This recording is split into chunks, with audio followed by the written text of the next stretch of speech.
All right, kiddos, how often have we changed routines or rituals in our classroom, and can you give any examples of certain changes, like a change or whatever, and why we made it?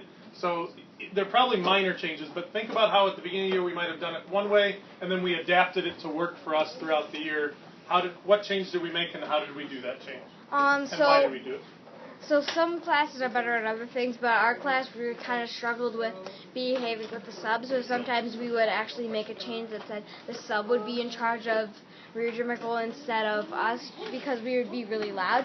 But I think some of those changes really helped because although we were kind of mad because now we didn't get to run it was better because we were able to get a lot more done, and the sub wasn't mad or distracted or anything, and we were getting our work done. So, and then there's other rules, like sometimes we have to not do Q5s or anything during over a certain period, but it's always after we do it, then something good happens, so we may be mad, oh no, we can't talk for another 5 minutes or something, but then after it's over, then we were like, okay, we can talk, but now we're already getting our work done, so it really helps. So I think we shouldn't complain about the changes that happen, although they might not always be good.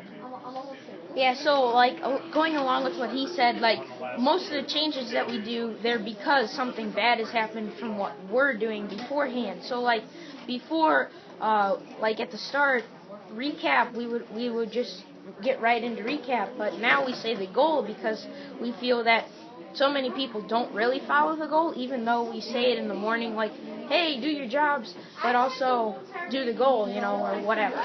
So whatever the goal is. And also in individual goal setting, sometimes we're really loud, especially when a sub is there. So we always start on a 5-minute gimme 5, and it really helps us because we're always getting our work done instead of talking, and we know that we can't talk because otherwise there's going to be consequences. Not huge, but we just know that we can't talk and that we just keep working and we keep plugging away at it. So, one of our jobs is to get the computer card, but some people, we used to have a rule that you couldn't take a computer if you would have to go to the back of the line if you brought the computer cart back. But then we realized not a lot of people were getting the computer cart, so we always started late. But then we changed that rule to they get it first because they just got the cart. So people would now get the cart so they can get the computer they want.